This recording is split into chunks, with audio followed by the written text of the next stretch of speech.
Alors ce matin, j'aimerais vous parler de Jérusalem, au travers d'un psaume.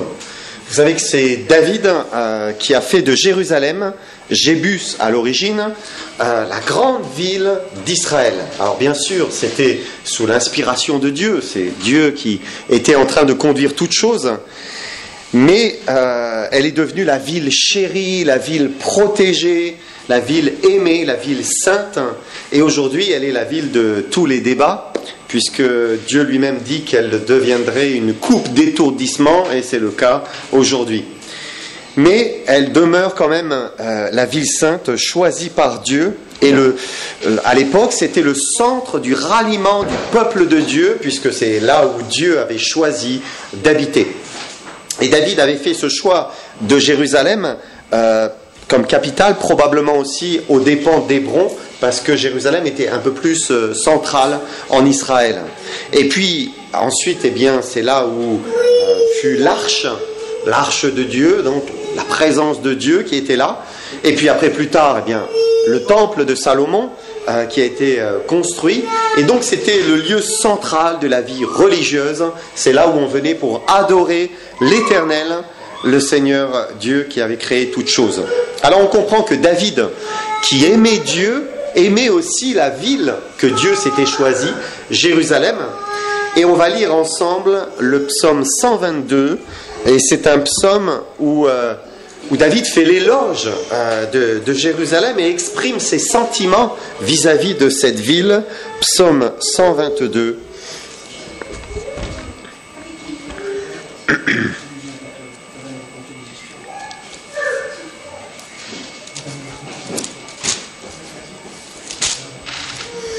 Nous lisons ici « Cantique des degrés de David ». Je suis dans la joie quand on me dit « Allons à la maison de l'Éternel ». Nos pieds s'arrêtent dans tes portes, Jérusalem. Jérusalem, tu es bâtie comme une ville dont les parties sont liées ensemble. C'est là que montent les tribus de l'Éternel, selon la loi d'Israël, pour louer le nom de l'Éternel. Car là sont les trônes pour la justice, les trônes de la maison de David. Demandez la paix de Jérusalem, que ceux qui t'aiment jouissent du repos. Que la paix soit dans tes murs et la tranquillité dans tes palais. À cause de mes frères et de mes amis, je désire la paix dans ton sein. À cause de la maison de l'Éternel notre Dieu, je fais des vœux pour ton bonheur. Voilà, on va s'incliner courtement dans la prière. Seigneur, merci Père pour ce psaume et pour ta parole, Seigneur, et je te demande, Seigneur, et nous te demandons encore que tu la bénisses. Seigneur, nous sommes devant toi, Seigneur, et nous savons que cette parole divine est du miel, qu'elle est un bon pain pour nourrir nos âmes, pour nous changer, nous transformer, nous aider à vivre pour toi. Nous prions que tu lui donnes tout son effet, toute sa puissance, toute sa simplicité, et que tu stimules nos âmes pour marcher avec toi. Seigneur, secours-moi, donne-moi ta grâce et bénis-nous à cause de Jésus, notre Seigneur.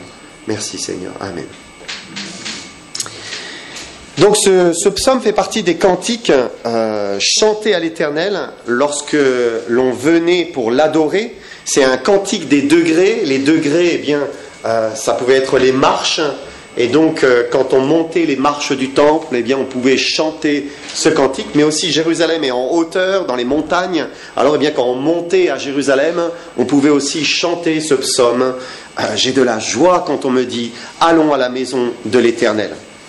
Et dans ce cantique, David manifeste son amour, sa joie, son bonheur à voir Jérusalem prospérer, parce que Jérusalem, c'était la ville de Dieu, la ville que Dieu s'était choisie, et la ville, eh bien, où il y avait ses frères, ses amis. Et j'aimerais ce matin qu'on se penche sur l'attitude de David vis-à-vis de cette ville, sur sa vision, quelle était la vision de cette ville, et puis aussi ses souhaits pour Jérusalem. Pourquoi ? Parce que son attitude, parce que sa vision, parce que ses souhaits, ça devrait être aussi les nôtres vis-à-vis de l'Église locale, vis-à-vis de l'Église dans la localité. Pour qu'une assemblée eh bien, prospère, avance, progresse, comme ce fut le cas pour Jérusalem pendant un temps, eh bien, il faut que ses habitants, il faut que ses membres aient de bons sentiments, aient une saine ambition et un désir d'en prendre soin. Alors d'abord, voyons l'attitude de David vis-à-vis de Jérusalem. D'abord, verset 1, regardez. Cantique des degrés de David. Je suis dans la joie quand on me dit « Allons à la maison de l'Éternel ». Nos pieds s'arrêtent dans tes portes, Jérusalem. Et là, on le voit, il a de l'enthousiasme, il a de la joie, il est volontaire pour se rendre dans la ville sainte. Il n'est pas en train de traîner les pieds, non. Il a envie d'y aller parce que c'est là où Dieu est aussi, puisque c'est là où il y a le tabernacle, c'est là où Dieu manifeste sa présence. Alors, eh bien, il était heureux d'aller à ce qu'il considérait comme la maison de l'Éternel, c'était son bonheur. Peu importe la distance à parcourir, peu importe le temps, qu'il vente, qu'il pleuve ou qu'il neige, puisqu'à Jérusalem il neige aussi, ou qu'il fasse un temps magnifique comme ici, eh bien, il voulait aller à la maison de l'Éternel. C'est vrai qu'ici, on pourrait profiter de sa matinée au soleil, mais voilà, on est là à se rassembler aussi dans l'église locale. Pourquoi était-il dans la joie ? Tout simplement parce qu'il aimait son Dieu. Il aimait Dieu. Et Jérusalem, c'était la ville que Dieu s'était choisie. C'était celle sur laquelle il avait son regard. Et donc, voilà, il voulait être là où Dieu était. C'est intéressant de lire le psaume 132, verset 13. Regardez ce qu'il dit. Il dit « Oui, l'Éternel a choisi Sion, il l'a désiré pour sa demeure. » Dieu l'a choisi. Il l'a désiré pour sa demeure. C'est là où il veut être. Et regardez la suite. Là, eh bien, il fait parler Dieu. Qu'est-ce que Dieu dit d'elle ? Verset 14. Il dit « C'est mon lieu de repos à toujours. J'y habiterai car je l'ai désiré. Je bénirai sa nourriture. Je rassasierai de pain ses indigents. Je revêtirai de salut ses sacrificateurs, et ses fidèles pousseront des cris de joie. Là, j'élèverai la puissance de David. Je préparerai une lampe à mon oint. Je revêtirai de honte ses ennemis, et sur lui brillera sa couronne. » Et là, c'est clairement, dit, Dieu a choisi Jérusalem. Alors bien sûr, au travers de ce psaume-là, de cette parole, eh bien, on peut se projeter sur le millénium, puisque eh bien, c'est un accomplissement qui sera plein et total dans le millénium. Mais voilà, Dieu s'est choisi Jérusalem. C'est la ville de Dieu, et ce n'est pas le seul qui le dit. On peut prendre un autre psaume, juste le début, psaume d'Asaph, le psaume 50, verset 2, où c'est intéressant, il dit « De Sion, beauté parfaite, Dieu resplendit. » Voilà. Dieu resplendit, c'est là qu'il est, c'est là qu'il brille. Alors, eh bien, David dit, moi, je veux être là où Dieu est. Je veux être à Jérusalem. J'ai de la joie quand on me dit, allons. Quand on aime quelqu'un, on a envie d'être avec cette personne. Logiquement, quand on est amoureux, si vous étiez à un moment amoureux, eh bien, vous aviez envie d'être avec la personne que vous aimiez. On a envie d'être avec cette personne. Et quand on aime Dieu, on a envie d'être avec lui. On est attiré par sa personne. On se plaît à être avec lui. Alors, eh bien, pour David, c'était à la maison de l'Éternel à Jérusalem. C'était l'endroit où il désirait être. Est-ce que Jérusalem était parfaite ?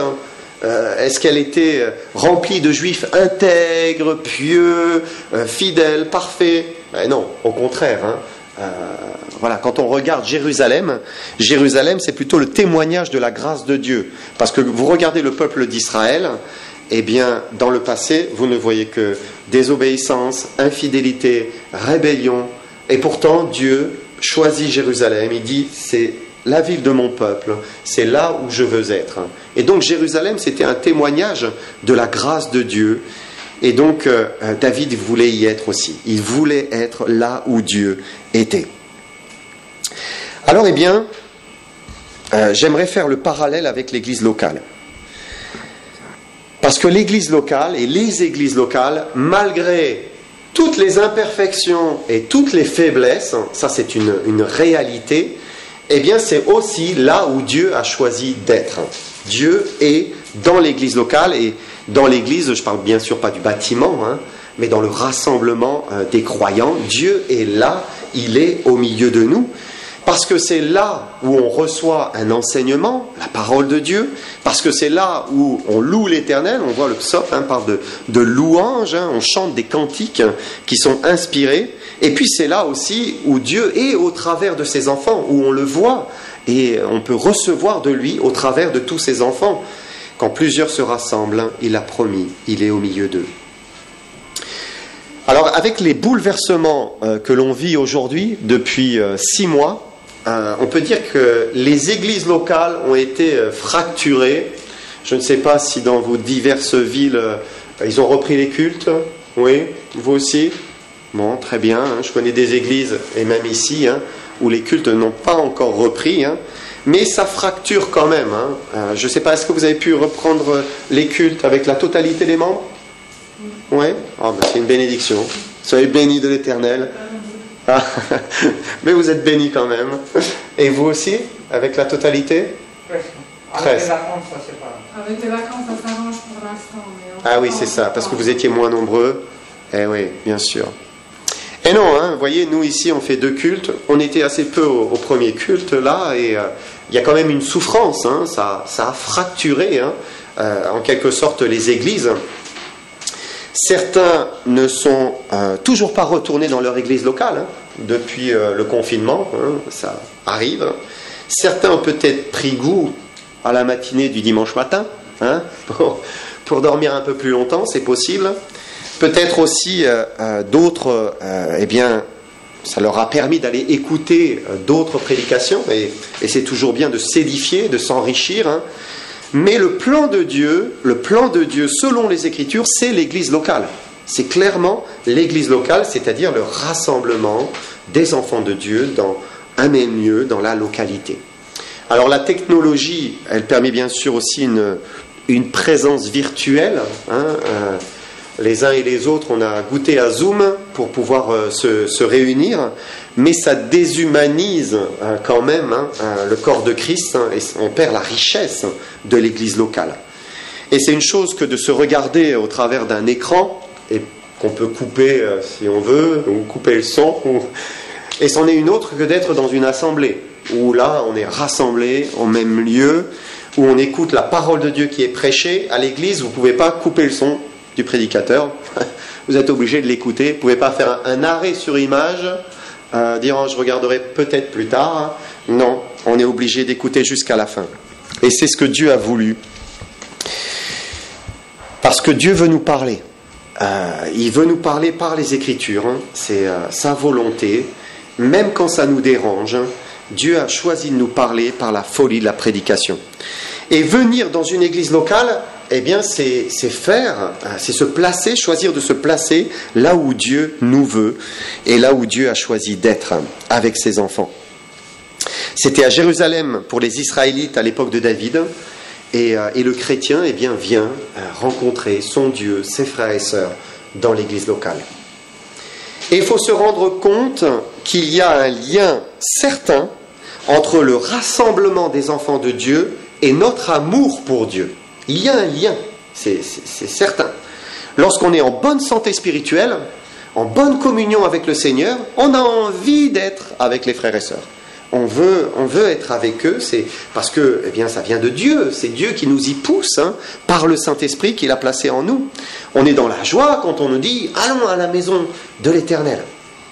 Alors que lorsque on ne va pas bien, lorsque notre communion elle est en pointillé, elle est lointaine, alors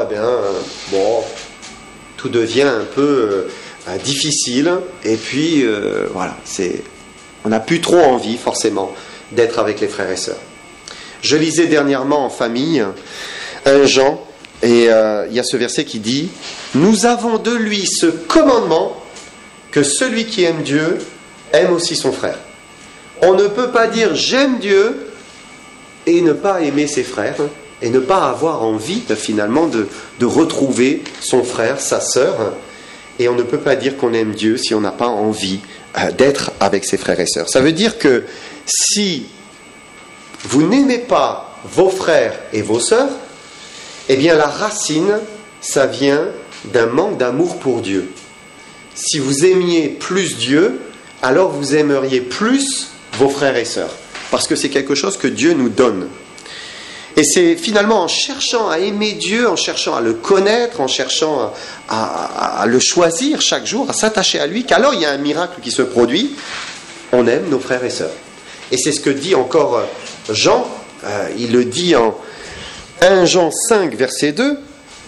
Regardez ce qu'il dit. Il dit « Nous connaissons que nous aimons les enfants de Dieu lorsque nous aimons Dieu et que nous mettons et que nous pratiquons ses commandements. » Qu'est-ce qui vient en premier ? Aimer les enfants de Dieu ou aimer Dieu et pratiquer ses commandements? C'est aimer Dieu et pratiquer ses commandements. Je commence par aimer Dieu, à m'attacher à lui, à pratiquer ses commandements, et naturellement, je connais que j'aime les enfants de Dieu. Je prends acte de cette réalité. Mon amour grandit pour l'Église et pour les enfants de Dieu. Alors je reviens sur David. Il était dans la joie de passer du temps dans la ville sainte avec ses frères et sœurs. Et en aimant Dieu, eh bien, on aura les mêmes sentiments. Est-ce qu'on est dans la joie quand on nous dit « Allons à la maison de l'Éternel » ? Je lisais quelqu'un qui disait « On devrait être dans la joie, tout d'abord simplement d'avoir une assemblée. » Et certains n'ont même pas d'assemblée. Avoir une assemblée, c'est une bénédiction. On devrait être dans la joie. On devrait être dans la joie d'avoir la santé pour pouvoir se rendre dans une assemblée. Je connais un frère qui n'a pas fréquenté une assemblée depuis peut-être 2 décennies, je ne sais pas, peut-être plus, parce que sa santé ne le permet plus. C'est impossible, impossible. Et on devrait être dans la joie aussi parce qu'on a la liberté de nous réunir. Certains n'ont pas cette liberté. Et nous, parce que nous l'avons, parfois on perd la joie et le bonheur, et on ne réalise pas que c'est une vraie bénédiction d'avoir une assemblée. Si on était isolé complètement des frères et sœurs, eh bien au bout d'un certain temps, peut-être que là on réaliserait, on se disait mais oui c'est vrai, j'ai besoin des frères et sœurs, j'ai besoin de l'assemblée locale, j'ai besoin de venir louer mon Dieu et écouter la parole de Dieu. Mais j'aimerais relever aussi que David était particulièrement dans la joie lorsque on lui disait « Allons à la maison de l'Éternel ». C'est pas qu'il dit « Oh, j'ai envie d'aller à la maison de l'Éternel, je suis dans la joie ». Non, il dit « Je suis dans la joie quand on me dit « Allons à la maison de l'Éternel ». Donc il y a l'idée ici d'un désir commun en fait. On a envie ensemble d'être dans la maison de l'Éternel et de louer le Seigneur. Voilà, il y a de la joie à être ensemble. C'est là où Dieu répand sa bénédiction, comme dit un autre psaume. Et c'est bien le fait d'avoir du temps ensemble devant Dieu qui est notre source de joie, de bonheur. C'est ce qui réjouit le cœur de celui qui marche avec Dieu. Alors bien sûr, celui qui ne va pas bien avec Dieu, il ne va pas forcément penser cela. Il est dans la joie peut-être à faire autre chose. Mais celui qui marche avec le Seigneur, il est dans la joie à se rassembler pour louer son Dieu avec ses frères et sœurs. Intéressant aussi, David dit, verset 2, « Nos pieds s'arrêtent dans tes portes, Jérusalem. » Et David ne faisait pas que de passer dans Jérusalem pour aller dans une autre ville. Non, il s'arrêtait, il prenait du temps dans Jérusalem. C'était la ville sainte, il était heureux d'y être. Et il est resté d'une manière habituelle, d'une manière durable.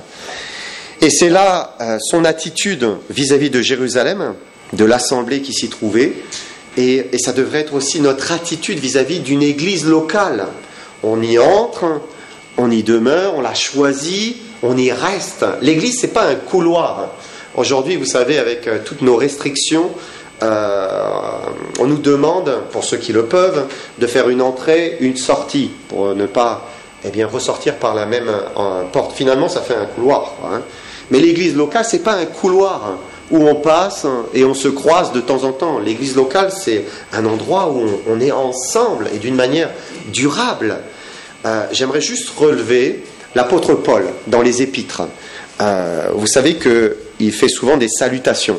Alors, par exemple, il va dire « Saluez Prisca et Aquilas, mes compagnons d'œuvre en Jésus-Christ.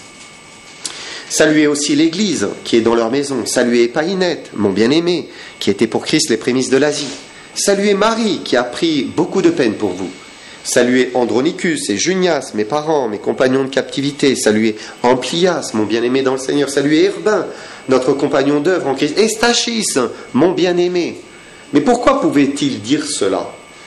Parce que il savait qu'ils y étaient toujours. Il pouvait y avoir des semaines, des mois, des années qui étaient passées. Ils savaient qu'ils étaient là-bas. C'était leur église locale.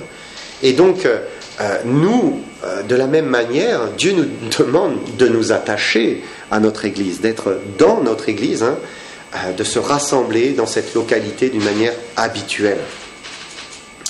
C'est ça l'église, un rassemblement de croyants en Jésus-Christ qui demeure et qui progresse ensemble.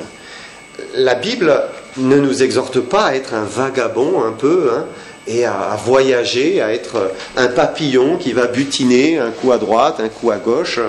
Voilà, Dieu nous exhorte à avoir une église locale et être joyeux de s'y rendre. Voyons maintenant la vision que David avait de Jérusalem. Regardez versets 3 à 5. Il dit « Jérusalem, tu es bâtie comme une ville dont les parties sont liées ensemble. C'est là que montent les tribus de l'Éternel, selon la loi d'Israël, pour louer le nom de l'Éternel. Car là sont les trônes pour la justice, les trônes de la maison de David. » Et la ville de Jérusalem, elle est bien circonscrite par des murailles. Et encore, à l'époque de David, c'était encore plus petit, et donc c'était vraiment bien fermé. Et chaque mur, chaque maison, tout s'enchevêtre.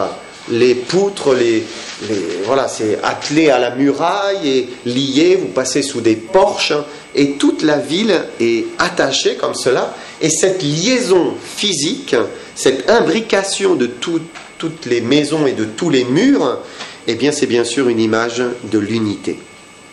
Et David regardait Jérusalem comme étant indissociable. Elle était une et devait le rester pour toujours.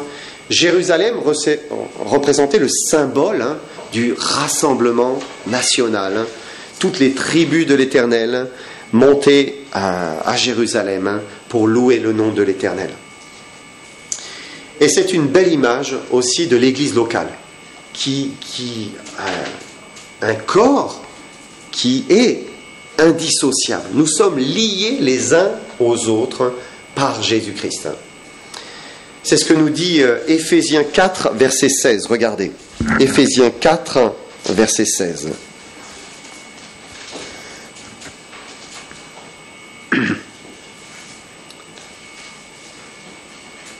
Il dit,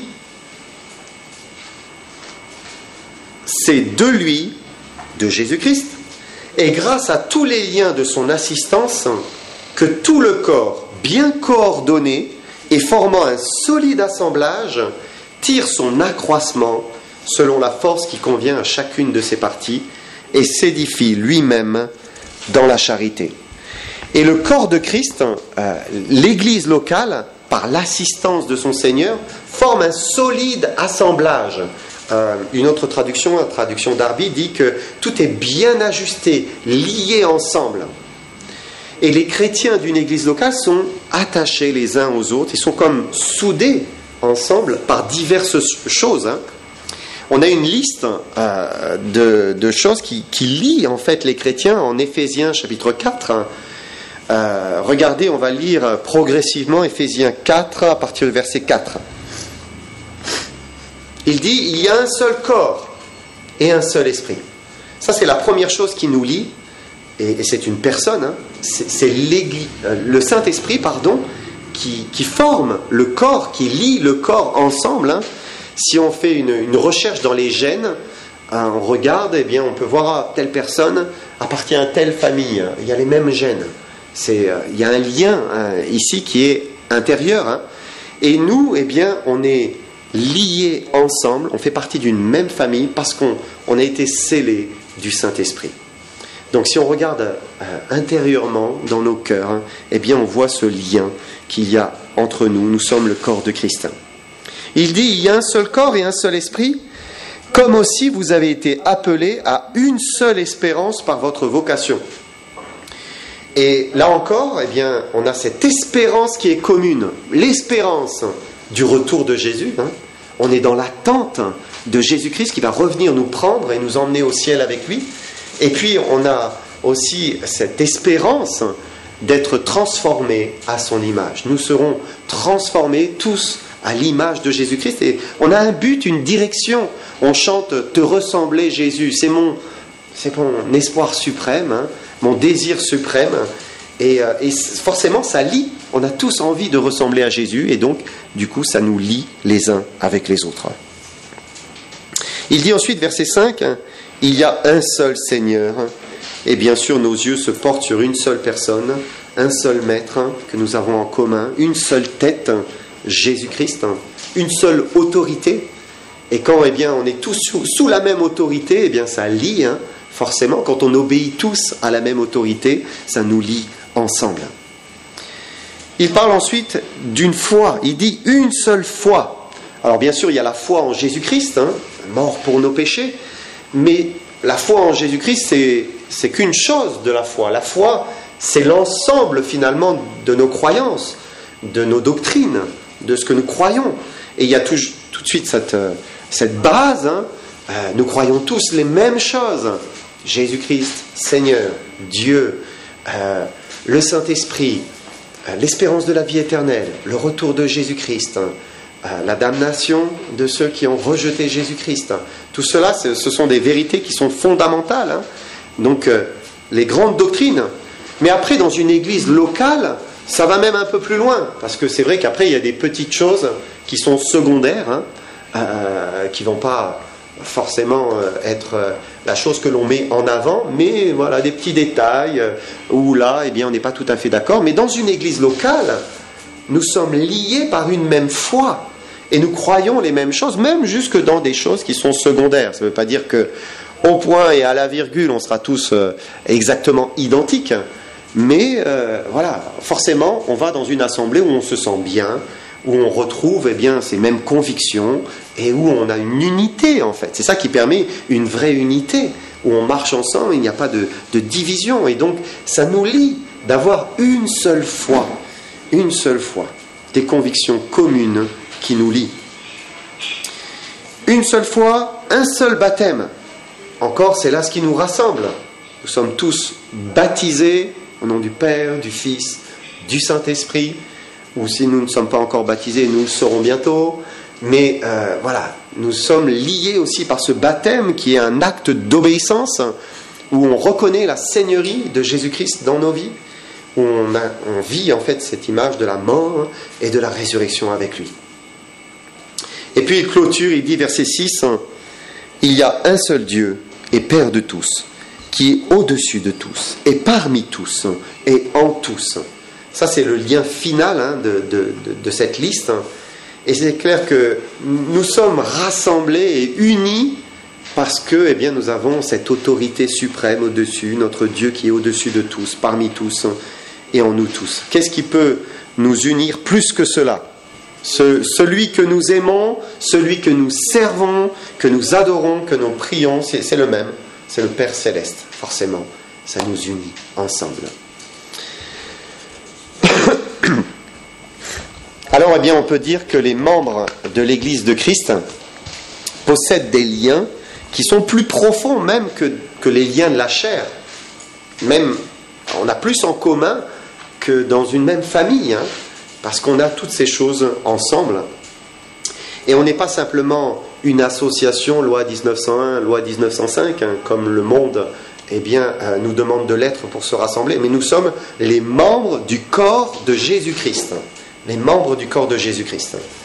Et si on est docile, si on est soumis, si on prend notre place dans le corps de Christ, dans l'église locale, alors on sera bien ajusté, lié, attaché, ensemble par l'Esprit de Dieu. Ça, c'est la vision juste de l'église locale. Être un, uni en Jésus-Christ. Mais David avait encore un autre aspect dans sa vision quand il regarde Jérusalem. Il dit, psaume 122, verset 5, il dit « Car là sont les trônes pour la justice, les trônes de la maison de David. » Et c'est intéressant parce que David voyait Jérusalem comme le lieu où Dieu exerce la justice, où il exerce son jugement. Il y a une autre traduction qui dit « car là sont placés les trônes de jugement ». Et on sait que c'est le roi d'Israël qui faisait justice à cette époque-là. Et bien sûr, on a tout de suite cette pensée du roi Salomon qui va manifester sa sagesse et prononcer un jugement. Mais c'était sous l'inspiration de Dieu, bien sûr, que le roi à l'époque exerçait un jugement, qu'il était inspiré et il conduisait ainsi Jérusalem et le peuple. Et cette vision de David pour Jérusalem, on devrait aussi avoir une même vision vis-à-vis de l'Église comme étant aussi un lieu de jugement, un lieu de justice. Alors l'Église locale est à même de prononcer des jugements et d'exercer la justice. C'est ce que Paul dit en Corinthiens. Je vous lis simplement ce passage. Il dit « Ne savez-vous pas que les saints jugeront le monde ? Et si c'est par vous que le monde est jugé, êtes-vous indigne de rendre les moindres jugements ? Ne savez-vous pas que nous jugerons les anges ? Et nous ne jugerions pas à plus forte raison les choses de cette vie ?» Et donc Paul est en train de dire que l'Église locale, elle est à même d'examiner, de trancher, de juger d'un problème en son sein ou qui concerne ses membres. Un peu plus loin, même Paul dit « Qu'ai-je en effet à juger ceux du dehors ? N'est-ce pas ceux du dedans que vous avez à juger ?» Et donc, l'Esprit de Dieu que nous avons reçu nous éclaire et nous conduit et permet de porter un jugement au sein de l'Assemblée quand c'est nécessaire. Et c'est quelque chose qu'il faut accepter et comprendre. Quand il n'y a pas de problème, tout va bien, il n'y a pas de problème. Mais c'est quand il y a un problème où là, ça devient difficile si on n'a pas cette pensée, cette vision que Dieu exerce aussi son jugement au travers des églises locales. L'homme, quand il est seul, il n'a pas la capacité de juger de tout et en tout point et d'être juste. Il n'a pas la capacité.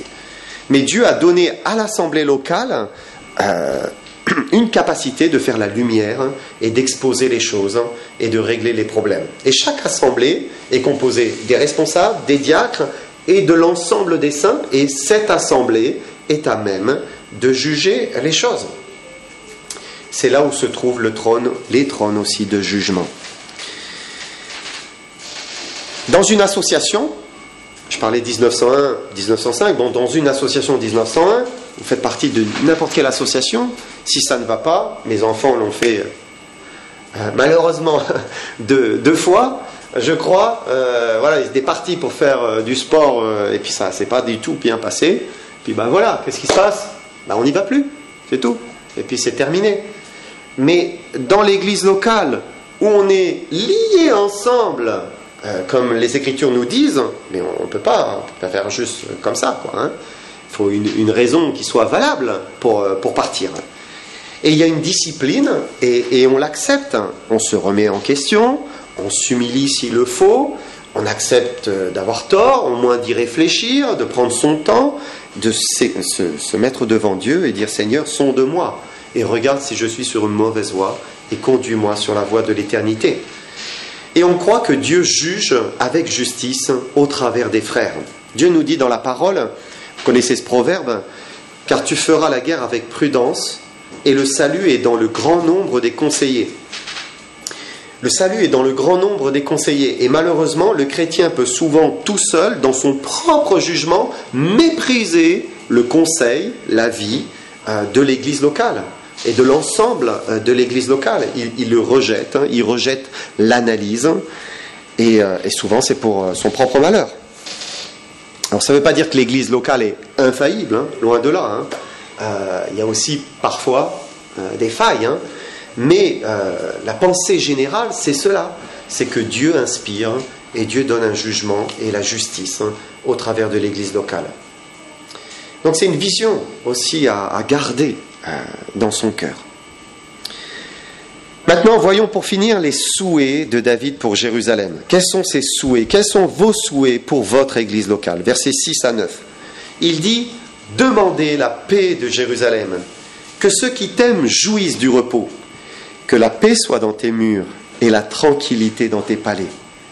À cause de mes frères et de mes amis, je désire la paix dans ton sein. À cause de la maison de l'Éternel, notre Dieu, je fais des vœux pour ton bonheur. » Et les souhaits de David, c'est d'abord une prière qui suggère, il dit « Demandez la paix de Jérusalem ». Et c'est une prière non pour lui-même, pour ses besoins, c'est pas une prière pour le monde, c'est pas une prière pour l'extérieur, mais c'est une prière pour Jérusalem elle-même, pour l'assemblée. Et Dieu encourage à prier ici pour Jérusalem. Il encourage David à prier pour Jérusalem, pour le peuple qui y habite, pour sa prospérité. Et on peut faire le parallèle avec nous. La prière pour l'assemblée locale, mais c'est impératif, c'est vraiment nécessaire pour qu'il y ait une protection, pour qu'il y ait une préservation, des progrès, le salut de l'assemblée locale. Mais ce n'est pas automatique, On a besoin de prier pour la paix. C'est vraiment très important. Paul nous dit qu'il nous faut nous efforcer de conserver l'unité de l'esprit par le lien de la paix. Donc il y a un effort à fournir, sinon la paix, elle nous est volée. On a besoin de prier pour cette paix. D'abord au niveau spirituel, puisqu'on le sait, on n'a pas à lutter contre la chair et le sang, mais contre les puissances, les dominations, les autorités dans les lieux célestes.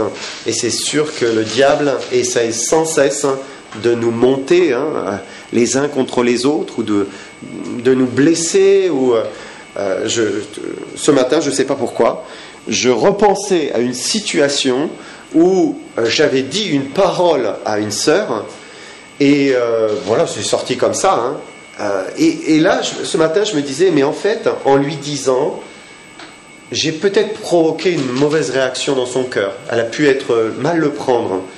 C'est quelque chose que je n'ai pas vu à l'époque, mais là, j'en prenais soudain conscience, là, une petite parole.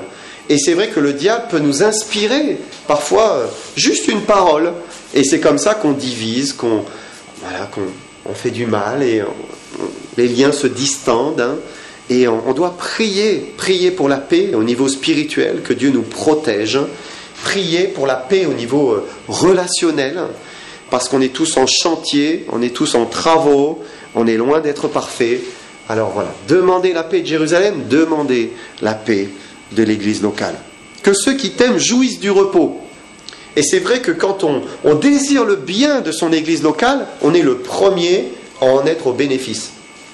Celui qui désire le bien, eh bien, il jouit du repos aussi, eh bien, ça lui revient. Par contre, il n'y a pas de repos pour les méchants, pour ceux qui ne recherchent pas la paix. David dit encore que la paix soit dans tes murs et la tranquillité dans tes palais. Voilà son vœu, son souhait le plus cher. Il veut que tout se passe bien, que la ville soit gardée, qu'elle soit paisible, qu'il y ait un bon esprit, parce qu'il l'aime. Et ça devrait être notre souhait aussi. Désirer la paix, un bon esprit, des progrès, que tout se passe bien, que la paix soit dans tes murs, la prospérité dans tes palais. La prospérité, c'est une autre traduction. Et voilà, on veut la prospérité spirituelle de notre église locale. Versets 8 et 9. À cause de mes frères et de mes amis, je désire la paix dans ton sein. À cause de la maison de l'Éternel, notre Dieu, je fais des vœux pour ton bonheur. Pourquoi on devrait prier pour la paix dans l'Église? Il y a deux raisons qui sont évoquées ici. Il dit d'abord à cause de mes frères, à cause de mes amis.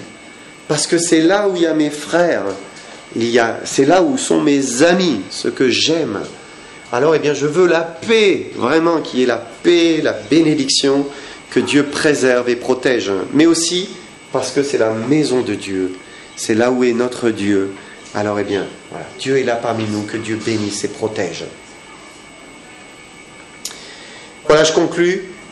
Pour que l'Église locale prospère, avance, glorifie Dieu, il faut donc que l'on soit aussi comme David vis-à-vis de Jérusalem. Il faut qu'on garde voilà, cette joie d'aller à l'église locale. Si on l'aime, on sera joyeux. Allons à la maison de l'Éternel. Gardez cette vision, hein. Nous sommes liés ensemble, faisant un même corps, hein. Et c'est le lieu où Dieu prend soin, où Dieu exerce la justice, hein. Et on y souhaite la paix, la prospérité dans ses palais. Demandons la paix de Jérusalem. Jérusalem, ça signifie le fondement de la paix. Le fondement de la paix, c'était la ville toute choisie où il fallait que règne la paix, puisque ça s'appelle le fondement de la paix. Jérusalem.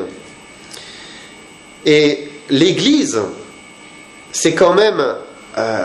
l'Église, le corps de Christ, c'est l'entité où le Saint-Esprit, la colombe, est venu descendre dans nos cœurs.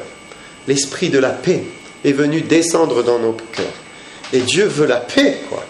C'est sûr, hein, il veut que la paix règne dans son corps. Alors, je ne sais pas si vous priez pour l'Église. Vous savez, on a des habitudes dans la prière. On se lève, Seigneur, bénis cette journée, bénis mon travail, bénis mes enfants, bénis l'Église, bénis mes frères et sœurs. Prendre l'habitude, hein, de prier régulièrement. Bénis, mets la paix, bénis les relations, viens en aide à ces deux personnes où c'est un peu difficile, soutiens celle-là pour que elle soit plus fidèle. Voilà, priez pour la paix, priez pour l'Église locale. Et Dieu va la faire prospérer et nous jouirons du repos. Que le Seigneur vous bénisse